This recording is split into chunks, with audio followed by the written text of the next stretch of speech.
Muy buenas noches. Está en punto de las 8 de la noche, este martes 24 de marzo del 2026.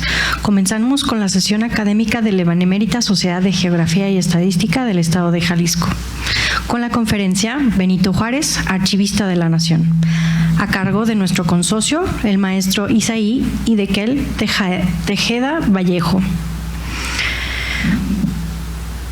Pero antes que nada, me permito solicitar a todos los presentes ponernos de pie para guardar un minuto de silencio por el sensible fallecimiento de nuestro querido expresidente, el doctor Eduardo Velasco Briceño, acaecido el pasado 22 de marzo.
Muchísimas gracias.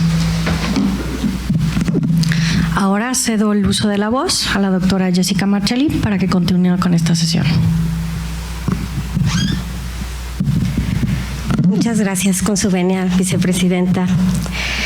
Sin duda una gran ausencia la que tendremos con la partida del doctor Eduardo Velasco, quien, siendo una persona tan comprometida con esta institución, pues era habitual encontrarlo aquí en todas las sesiones, saludarlo, y bueno, sin duda su partida dejará un vacío grande, pero también pues su legado va a fortalecer los principios de esta institución. Así que bueno, que tenga buen viaje el doctor Eduardo Velasco. Me permito presentar a los miembros del presidium esta noche, a la doctora Inés Jiménez Palomar, nuestra vicepresidenta, al maestro Isaí Hidekel Tejeda Vallejo, consocio y conferencista, y la de la voz, doctora Jessica Marchelli Sánchez, secretaria general. La conferencia, como ha dicho nuestra vicepresidenta, se titula Benito Juárez, Archivista de la Nación, y me permito leer una breve semblanza de nuestro ponente, el maestro Isaí Hidekel, quien es politólogo por la Universidad de Guadalajara y maestro en educación por la Universidad Tecmilenio del Tecnológico de Monterrey. Se ha especializado en el ámbito de la archivonomía, con estudios en la Escuela Nacional de Biblioteconomía y Archivonomía, el Colegio de Jalisco y el Archivo General de la Nación. Se desempeñó como director del Archivo de Guadalajara de 2018 al 2020 y desde entonces ha sido asesor en temas de gestión documental y archivo para la Dirección de Educación, el Registro Civil y la Tesorería Municipal de Guadalajara. También ha sido consultor para el municipio de Tizapán, el Instituto de Justicia Alternativa del Estado de Jalisco y organismos públicos como el DIF estatal y el Instituto de las Mujeres de Guadalajara, entre muchos otros. Fue autor de la normatividad municipal en materia archivística incluida en el Código de Gobierno de Guadalajara. Y hoy, bueno, nos presenta Benito Juárez, Archivista de la Nación. Adelante.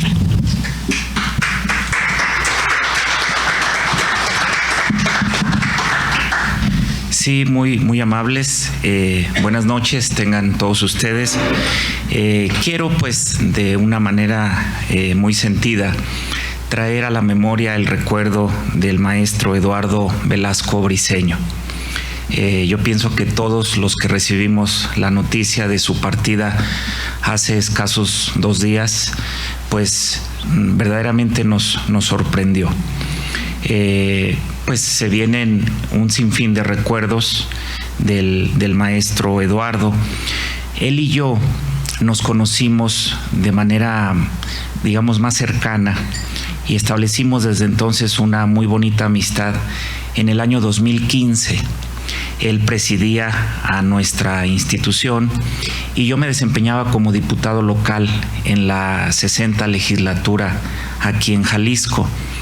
Él llevó al Congreso una iniciativa, una propuesta para poner en letras doradas el nombre de la Benemérita Sociedad de Geografía y Estadística del Estado de Jalisco en el recinto legislativo, en el muro principal. Él llevó la propuesta a un legislador y en el Congreso hicimos lo propio. Invitamos a otras personas de otras fracciones políticas y fue así como en esas gestiones logramos que 4 diputados de diferentes partidos presentáramos ante el Pleno esa propuesta. Esa propuesta quedó en esa 60 legislatura y tuvieron que pasar 3 años para que la siguiente legislatura hiciera realidad lo que se había propuesto. Todos los que estuvimos presentes, pues con mucha satisfacción vimos la develación en letras doradas del nombre de nuestra institución en el muro del Palacio del recinto legislativo. Cuando el maestro Velasco llevó la propuesta y lo abordé, pues empezamos a platicar, empezamos a coincidir. Él, al igual que yo, formamos parte de una asociación de hombres libres y de buenas costumbres y desde entonces surgió una muy bonita amistad. 3 años después, el día de la develación, pues ustedes se han de imaginar lo contento que estaba él y lo contento que estaba yo. De esos 4 legisladores, el único que formaba parte de la Benemérita Sociedad pues era su servidor y doblemente pues estuve yo muy contento. Se nos ha adelantado pues un hombre con el que podíamos conversar, coincidir, un hombre muy culto, muy sabido de temas muy introspectivos y muy interesantes, siempre pues conversaciones muy amenas. Y bueno, pues él ha pasado a ocupar su lugar en un eterno oriente y todos los que le conocimos pues le deseamos que esté bien, que esté mejor y le damos gracias por haber coincidido y por todo lo que nos dejó. Su recuerdo estará siempre presente entre nosotros. Voy a exponer el trabajo de esta noche. Después de exponerlo, yo los invito a que veamos algunas fotografías alusivas al tema y posterior a las fotografías pues se abrirá un espacio para comentarios o preguntas que algunos de ustedes deseen comentar o hacer. Yo les agradezco a todos ustedes que se hayan tomado el tiempo para estar aquí presentes y a todas las personas que están conectadas a través de nuestra página de Facebook. También les agradezco el favor de su atención. Pues bien, Benito Juárez, archivista de la Nación. La archivonomía, archivología o archivística es una disciplina propia de las ciencias de la información.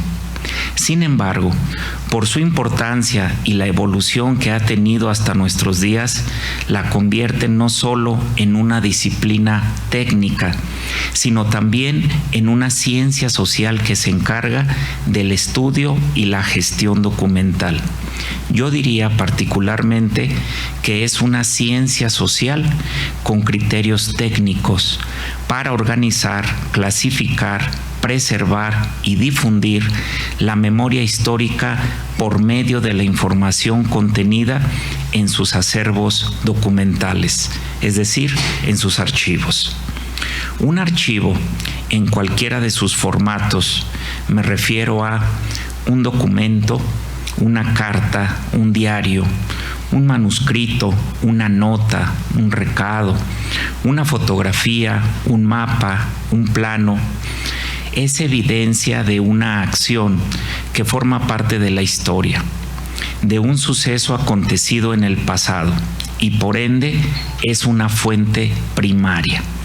Es prueba que goza de certeza, seguridad, veracidad, confianza y finalmente forma parte de lo que todos buscamos, de la verdad. En el ámbito de la investigación histórica, las fuentes primarias gozan de una enorme importancia, pues además de ser evidencia de primera mano, contienen información certera que confirma el hecho histórico, abonando así a la construcción de la verdad en la que se está trabajando por medio de la investigación. Las fuentes primarias dan solidez al hecho y descartan el rumor, el mito, la leyenda, la duda y finalmente terminan con la mentira.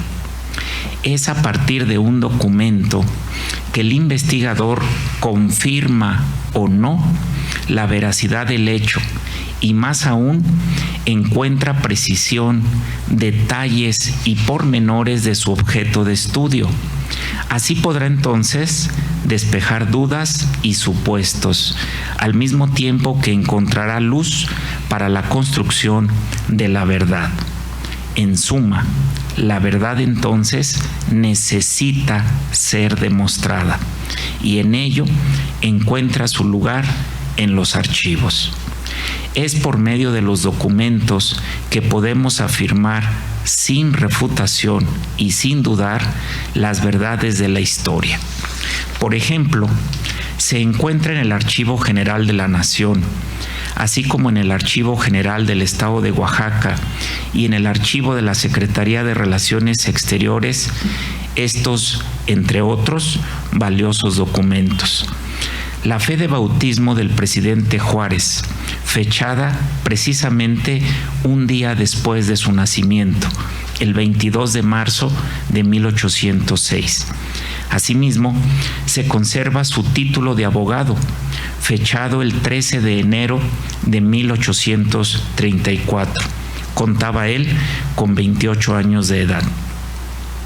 Igualmente, se conserva su constancia como profesor de física y también su nombramiento como teniente de compañía. Recordemos que el presidente también se enlistó en las fuerzas de defensa ante la invasión del ejército norteamericano que se conformaron en Oaxaca. Sabemos por su acta de matrimonio que contrajo nupcias en la iglesia de San Felipe Neri, bajo el rito católico, pese a, y esto puede tomarse como una ironía, pese a que en años posteriores el presidente Juárez separaría a la iglesia del Estado. Algunos otros dicen que separó al Estado de la iglesia. Pareciera un juego de palabras, pero ambas frases son distintas. Él se constituyó como el fundador del Estado laico mexicano y este lo consagró como tal. Y doña Margarita, en sus cartas desde Nueva York, años posteriores, le referiría que cómo desearía tener una fe como las que profesaban las familiares de don Matías Romero. Es decir, que doña Margarita se declara como una mujer sin fe religiosa. Sabemos, por notas de puño y letra, las reflexiones de don Benito Juárez en torno a libros como Los Anales de Tácito y también por una nota escrita por su hija que dice: este es el último libro que leyó papá, que el último libro que leía el presidente Juárez era de derecho comparado y además estaba escrito en francés.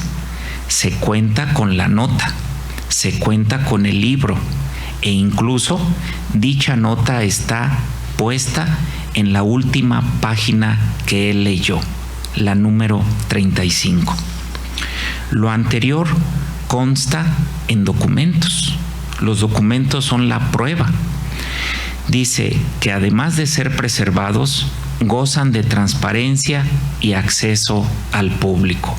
Cualquiera de nosotros, cualquiera de los que estamos aquí presentes, podemos ir y podemos conocer los documentos que ya hemos citado. Un archivo público debe de garantizar no solamente la preservación de sus acervos, conservándolos de la mejor manera, sino que al mismo tiempo debe de garantizar su condición de públicos al hacerlos transparentes y de libre acceso. Los orígenes de esta ciencia son realmente imprecisos, pero ya desde tiempos bíblicos el trabajo de escribanos y cronistas era celosamente custodiado para su preservación, a fin de que todo israelita conociera no solo su historia, sino también sus leyes, obligaciones y deberes contenidos en la ley mosaica. Desde tiempos del profeta Moisés hasta tiempos de Jesús de Nazaret y hasta nuestros días. En otras culturas encontramos ejemplos muy valiosos acerca de la importancia de la preservación de los archivos, como en el Imperio Persa con el rey Asuero, el cual contrajo nupcias con la israelita Esther y cuyo relato quedó asentado en la Biblia. En el libro de Esther, en el capítulo 6, versículo 1 en adelante, se narra que una noche el monarca perdió el sueño y mandó traer el libro de las crónicas del reino. Inmediatamente le llevaron ese libro, que empezó a leer con sumo cuidado en la vigilia de la noche, y ahí fue donde él descubrió que Mardoqueo había descubierto un complot contra el rey, salvando así su vida, pero no había sido recompensado por esa acción. Lo anterior desencadena toda la historia contenida en el libro de Esther, y gracias a eso y gracias al buen cuidado de ese libro de crónicas, en el cual podemos se resalta la importancia del escribano, del que escribía esas crónicas, del cronista, pero también de aquel que supo clasificar y conservar en buen estado ese libro de crónicas, que realmente sería el libro de las memorias del reino persa. En Egipto, en Mesopotamia, en la India, en Grecia y en Roma, la actividad de los escribanos, amanuenses y cronistas iba de la mano con la función de guardar y preservar los manuscritos, comúnmente en rollos, a fin de preservar su memoria histórica.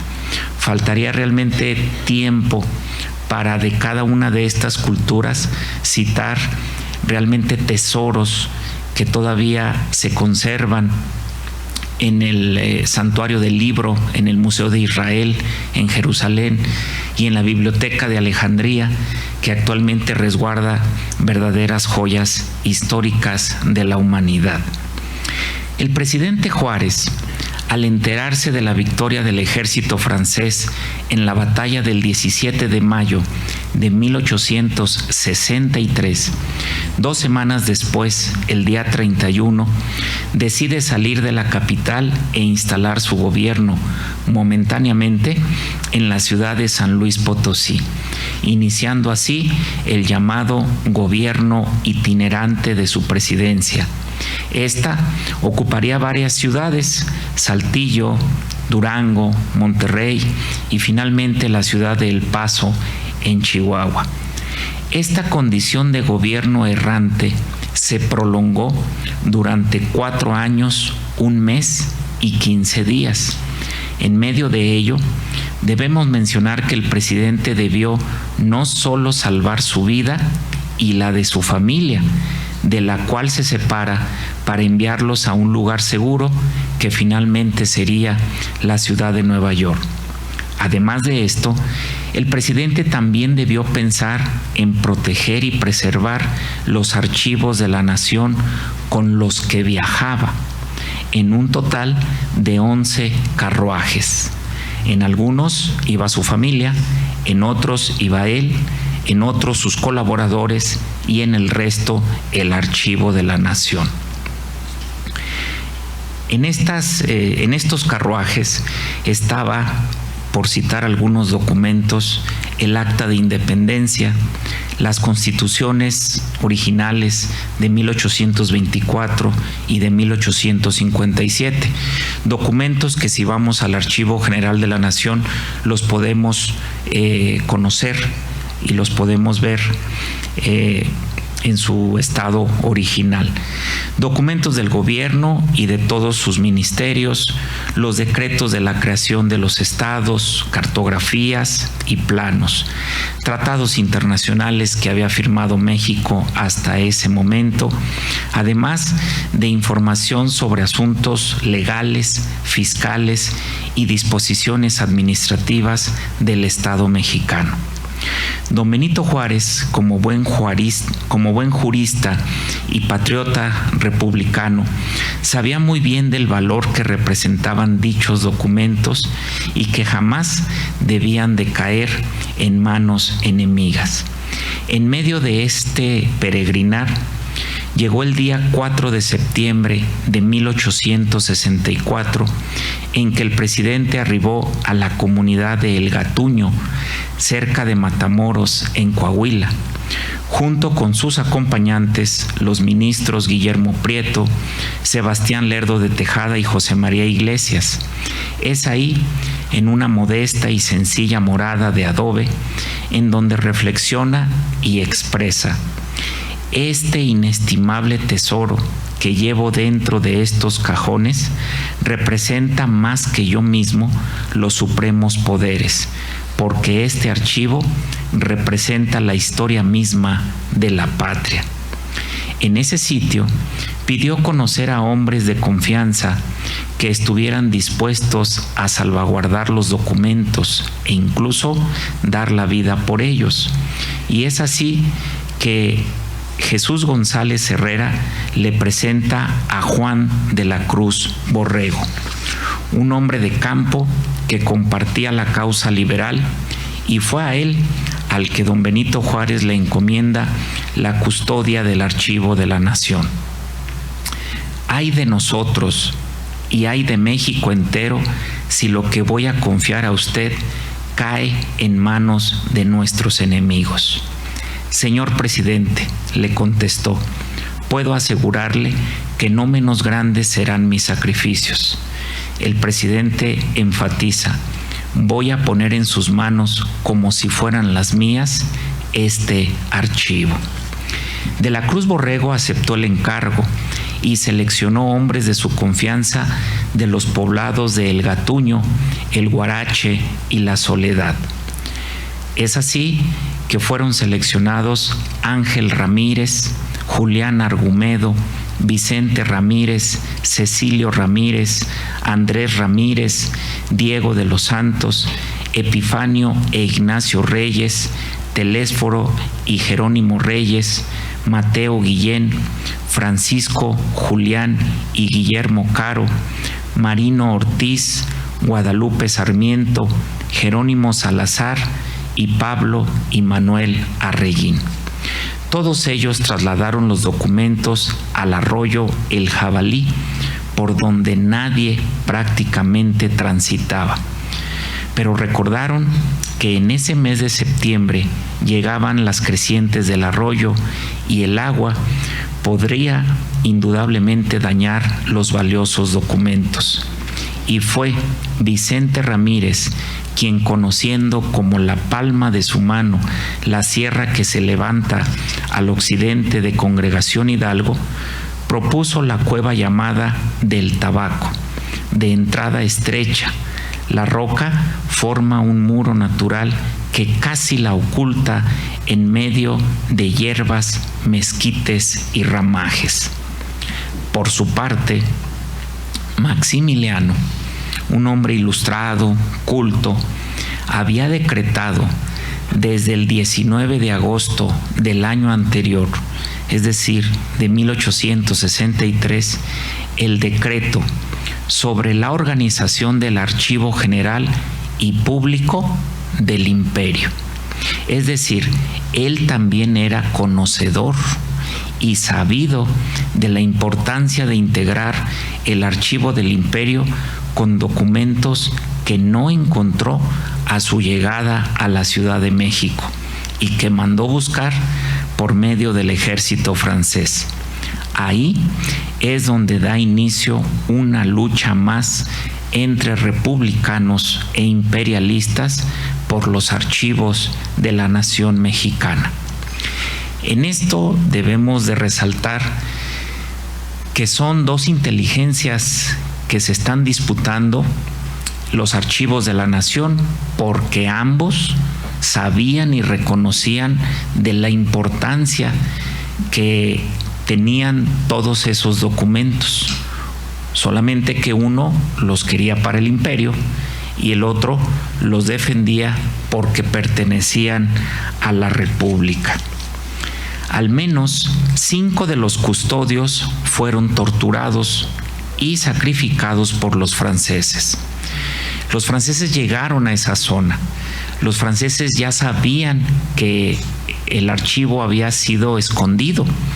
Buscaban y rebuscaban dónde pudieran estar.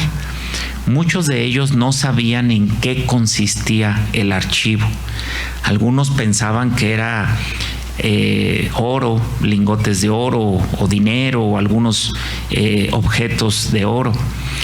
Bien a bien no se sabía a detalle qué era lo que estaban buscando, pero lo buscaban.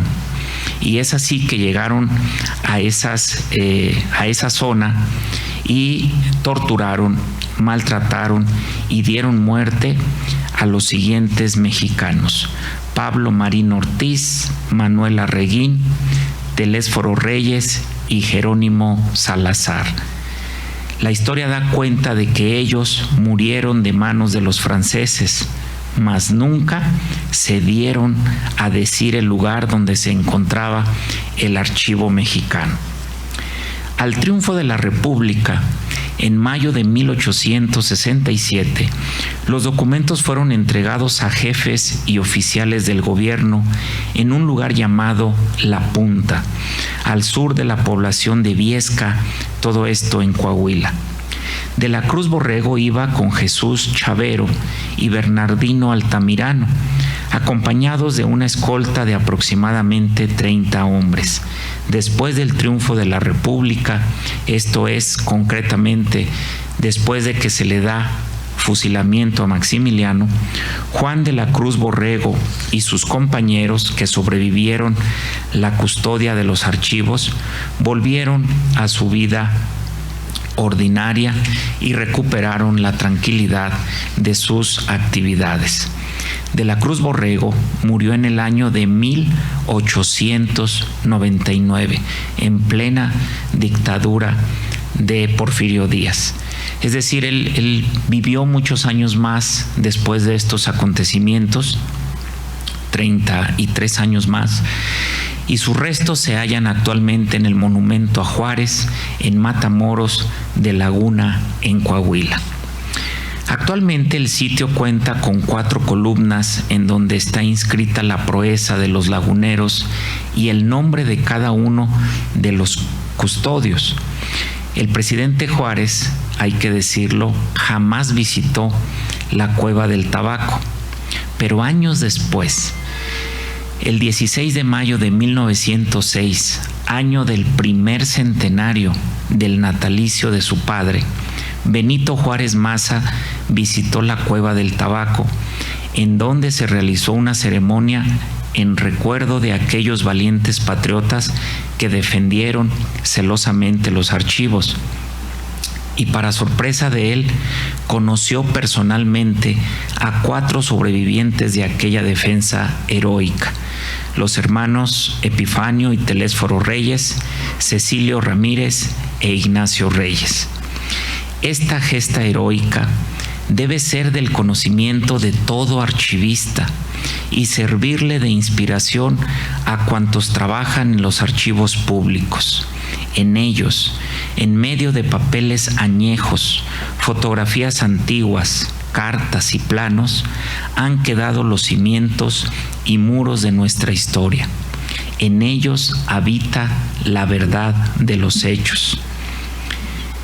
Y estos esperan que un investigador, un historiador o tal vez un curioso les desempolve para encontrar el oro que llevan dentro. Por su atención, muchas gracias.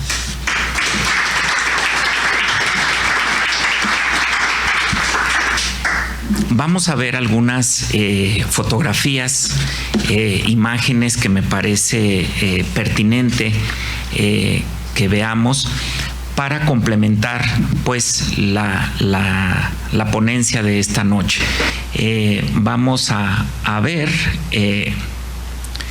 bueno, esta primera gráfica lo que nos evoca es pues el gobierno itinerante de don Benito Juárez. Cuando llega el ejército francés, tenemos que recordar un poco que la batalla del 5 de mayo, en donde ellos son derrotados, fue de 1862, pero al siguiente año, igualmente en el mes de mayo, vuelven a invadirnos los franceses y en esta ocasión se hacen con la victoria en la ciudad de Puebla. Quien vencía en Puebla, quien lograba pues vencer en Puebla, en los fuertes, ya podía entrar a la Ciudad de México. Era ya una cosa fácil llegar a la Ciudad de México, y así fue en 1863. Es así que el presidente decide salir de la Ciudad de México. Esto tenemos que mencionar muchas cosas. En aquellos años era una ley no escrita que el gobierno en turno tenía que estar residiendo en la capital, y el que el presidente saliera de la capital se tomaba como que había abandonado el poder, como que ya no era presidente, como que ya había dejado su responsabilidad. Esto fue un factor y un criterio muy importante años atrás en la Guerra de Reforma. Recordemos que en esa guerra se contaba con 2 presidentes, el del bando liberal y el del bando conservador. A pesar de que fue una imposición, impusieron a su presidente, lo impusieron con ese criterio. O sea, tenemos que llegar a la capital y que el presidente ese Benito Juárez se vaya. Y así fue. Y ellos dijeron, tenemos la capital, pues somos el gobierno.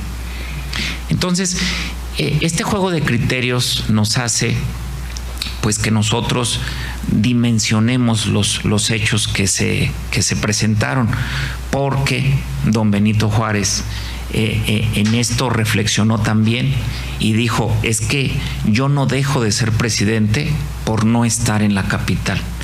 Yo sigo siendo el presidente de los Estados Unidos mexicanos y puedo estar transitando en todo el territorio nacional, y no por no estar en la Ciudad de México dejo de ser presidente. Entonces, estamos hablando de que los criterios de investidura y de soberanía se vuelven superlativos. Otro suceso que tenemos que recordar es que al llegar Maximiliano pues desembarca en Veracruz, se dirige hacia la capital, estaba despejado el camino. Había como ese temor, nos están invadiendo, primero el ejército francés, ahora su emperador. Pero recordemos que la Suprema Corte de Justicia se disolvió, el Congreso se disolvió, es decir, no había poder judicial, no había poder legislativo, y el único poder en pie era el poder ejecutivo en la persona del presidente Juárez.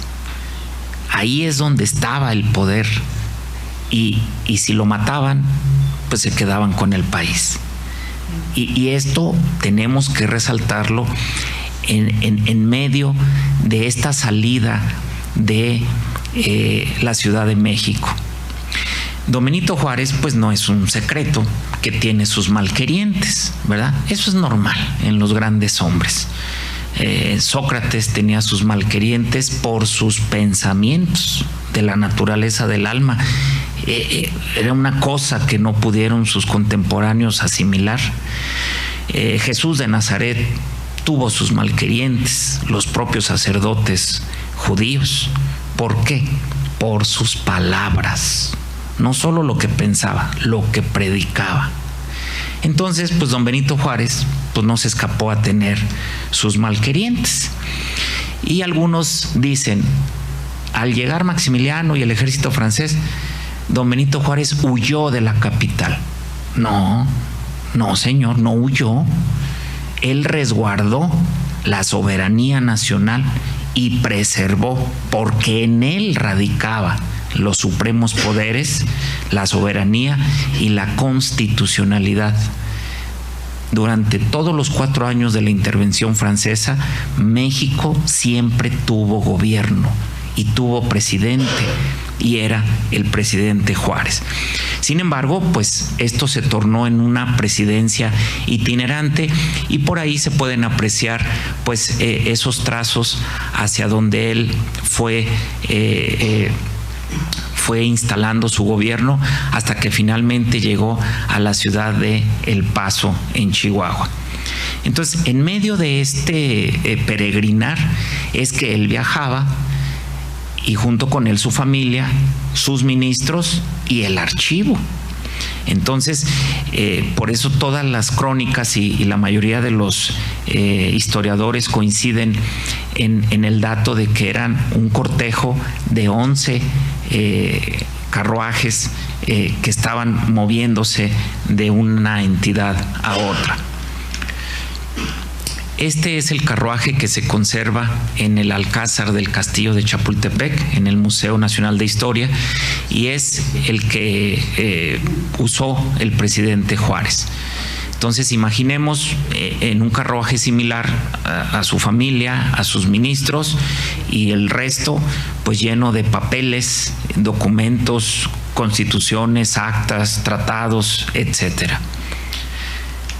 Por aquí hay unas imágenes, son unos dibujos de cómo pudo haberse visto ese cortejo de 11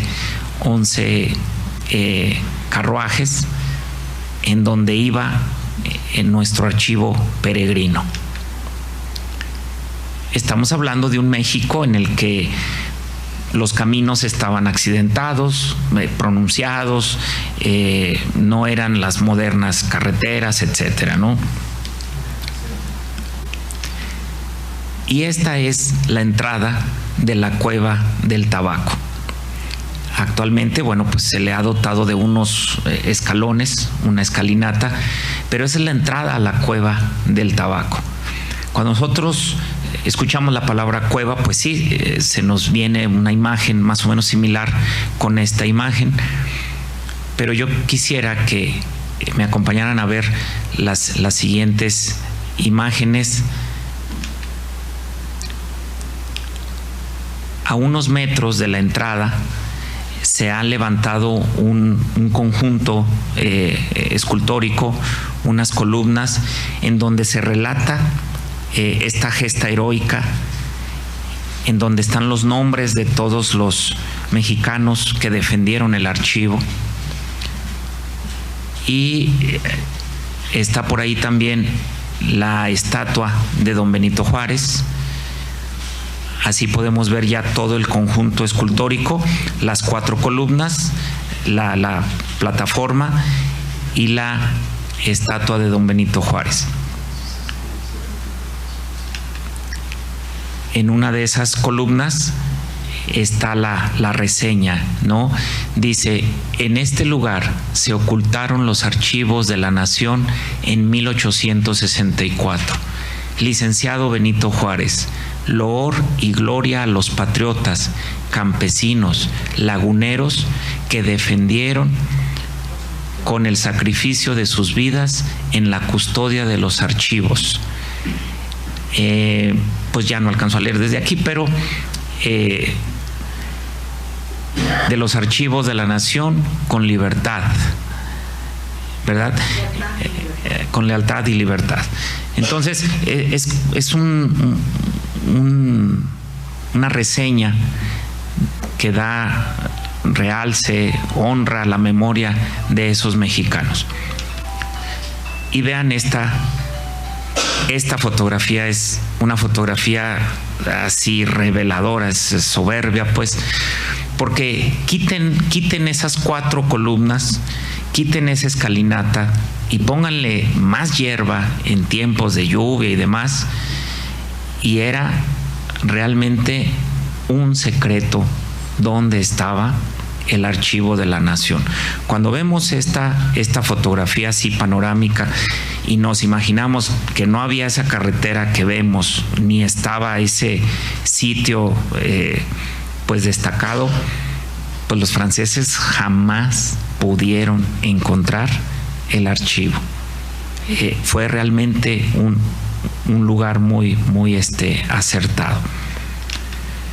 Si hoy vamos, bueno, pues hay incluso ya señalamientos que nos indican dónde está, y es un lugar turístico y podemos bajar, e incluso hay quien se puede meter a la cueva.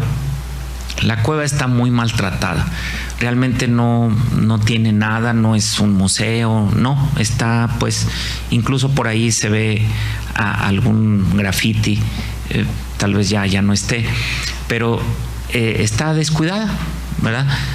Y realmente para que la gente vaya y se entere y demás, es que se levantó ese conjunto escultórico. De noche están los reflectores y ahí podemos ver cómo se alumbra a esos muros, los nombres y la entrada a la cueva. Y bueno, don Benito Juárez nunca fue ni visitó ese lugar, pero su hijo sí. Don Benito Juárez Maza sí fue en el primer centenario del natalicio de su padre en 1906, y aquí les traje algunas fotografías. Jesús González Herrera es quien le presenta al presidente, al señor Borrego, que fue el encargado de custodiar los archivos. Y Juan de la Cruz Borrego es el encargado, el que tiene pues la encomienda de salvaguardar y defender con su vida los archivos de la nación. Esta es pues la única fotografía que por ahí se conoce de él. Y bueno, esta es una fotografía que se tomó hace 120 años y podemos ver aquí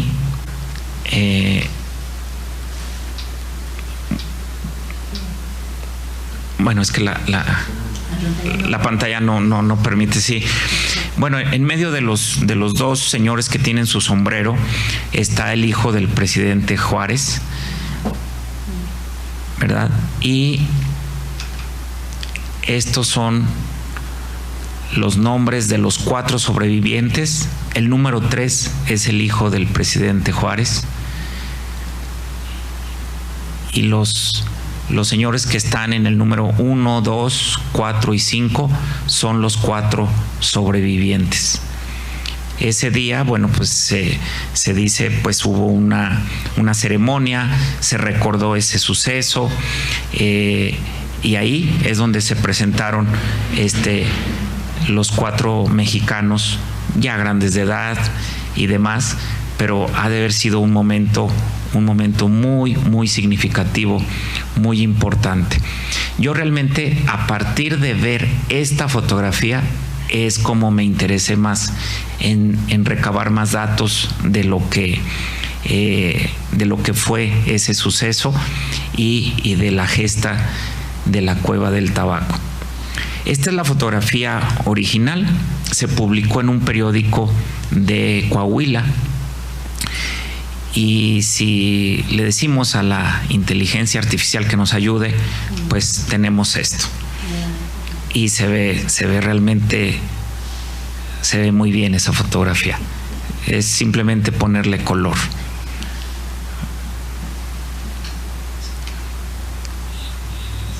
Su servidor no es muy dado a utilizar eso porque el nombre lo dice, y es una inteligencia artificial. Pero una amiga me decía, bueno, es que es la foto y no es la foto, ¿verdad? Y tiene razón, pero realmente sí quise hacer la foto a colores y el resultado fue pues muy bueno, creo yo.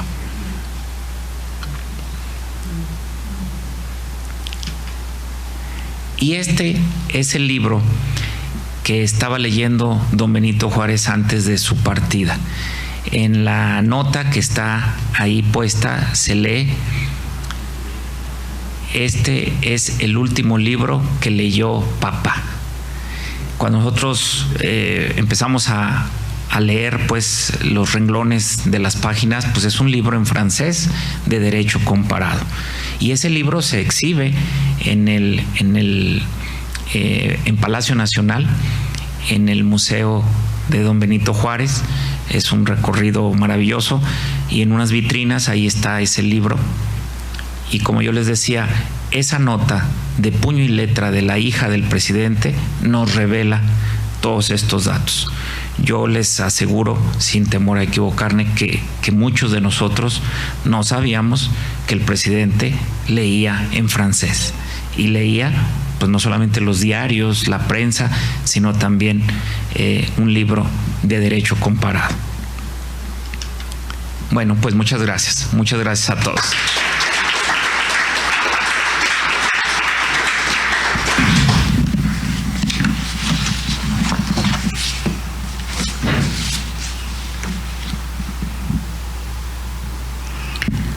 Muchísimas gracias, lo disfruté muchísimo. No creo que sabiendo tanto de Juárez que me fueran a sorprender con toda esa experiencia.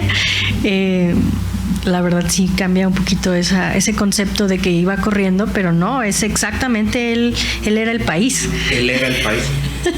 Mejor no lo pudo haber dicho. Sí, él era el país. Muy excelente. Los 3 poderes, los supremos poderes, estaban en su persona. Él era el país.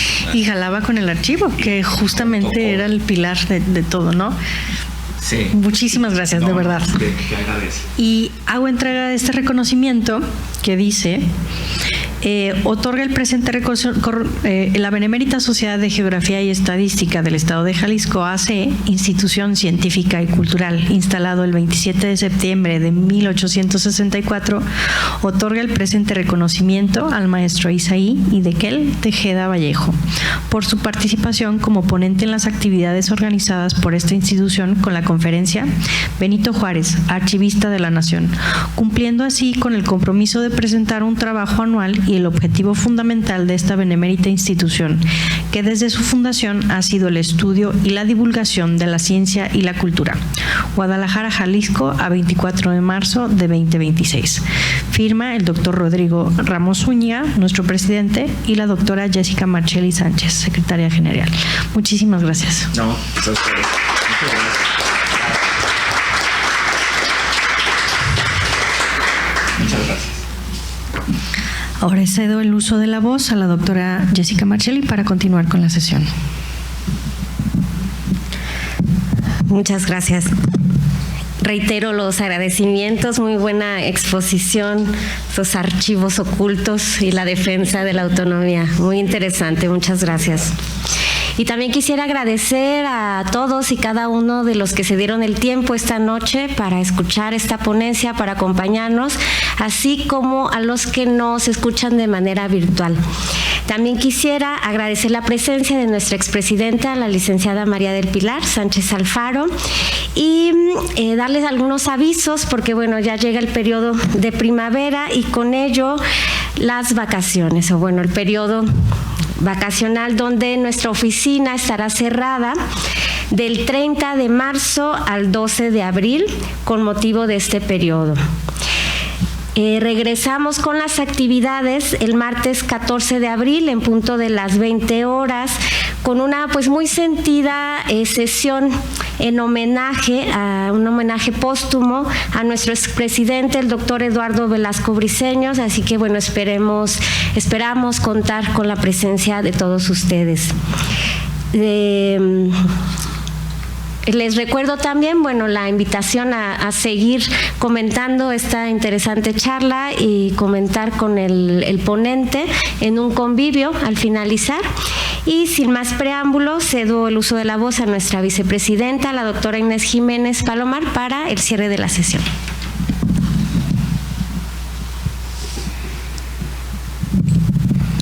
Muchas gracias. Antes que nada, justamente al cierre, me gustaría invitarlos a tomar una fotografía y posterior a eso a pasar al convivio. Yo me quedé con una duda. Pues, ¿cuál es la diferencia entre separar el clero del Estado, que el Estado del clero, si al final el resultado es el mismo? Ajá, o sea, sí, claro. ¿Cuál es la diferencia? ¿Desde dónde lo separe? El presidente era el ejecutivo, era la parte del gobierno, la parte del Estado. Entonces el Estado dice, a la iglesia aquí no, entonces la separa, ¿no? Pero la iglesia también tiene a sus autoridades, también tiene a su gobierno. Entonces, así como hay algunos que dicen y son celosos de su ministerio, pues la iglesia al alma y a los fieles. Hay otros que no. Hay otros que financiaron guerras, la guerra de Reforma. Entonces, es desde la iglesia apoderarse de el Estado. Aunque algunos digan, no, nuestro ministerio es otro. Porque en esto ha habido quien sí honra su postura, su posición dentro de, y hay quienes no. Pero finalmente yo coincido con usted, el resultado es el mismo. La iglesia debe de estar por un lado y el Estado debe de seguir por otro. Lo más sano es conservar una sana distancia, ¿verdad? Muy de acuerdo con usted. Sí. Se me hizo muy interesante y no había reflexionado sobre eso. Muchas gracias. El gobierno está integrado por Poder Legislativo, Ejecutivo y Judicial, eso lo sabemos desde hace mucho tiempo. Y mencionaba usted que con la invasión se retira el titular del Poder Ejecutivo y integra un gobierno itinerante, pero los legisladores y los jueces y magistrados, supongo yo que se regresaron quizás a sus lugares de origen. La mayoría de la República del país no estaba tomado, entonces todavía seguían de alguna manera con la representación y con el compromiso, ¿verdad? No mencionó la palabra se disolvió, pero pues creo que seguirían igual. Los gobernadores eran los titulares de sus estados, habían los diputados locales, etcétera. Entonces, ¿qué sucedió con ellos? Gracias. Sí, bueno, todos los gobernadores siguieron en funciones y las autoridades locales. El Congreso sí se disuelve, y tan se disuelve que antes de hacerlo le otorga facultades extraordinarias al Ejecutivo. Esas facultades extraordinarias eran sencillamente el poder hacer leyes, ¿verdad? Obviamente, al no haber esa figura colegiada, pues recaía en su persona. Entonces, se le otorgan esas facultades extraordinarias al Ejecutivo y se disuelve. Se disuelve no es que ya no gozaran de su representatividad y demás, sino que ya no estaban en funciones de reunirse, de legislar, de dictar leyes y demás, ¿verdad? Y sí, algunos acompañaron al presidente Juárez, siempre estuvieron con él. Y otros, bueno, pues seguramente regresaron a sus estados y a sus ciudades que seguían teniendo las autoridades locales. Algunos, como es el caso de Santiago Vidaurri, pues traicionaron al presidente, ¿no? Él era gobernador de Nuevo León. Cuando llega el presidente, pues él se declara a favor del imperio, pero otros no, otros se mantuvieron en la constitucionalidad y del lado republicano, ¿verdad? Sí. Primeramente, felicitarlo, me pareció una exposición muy interesante.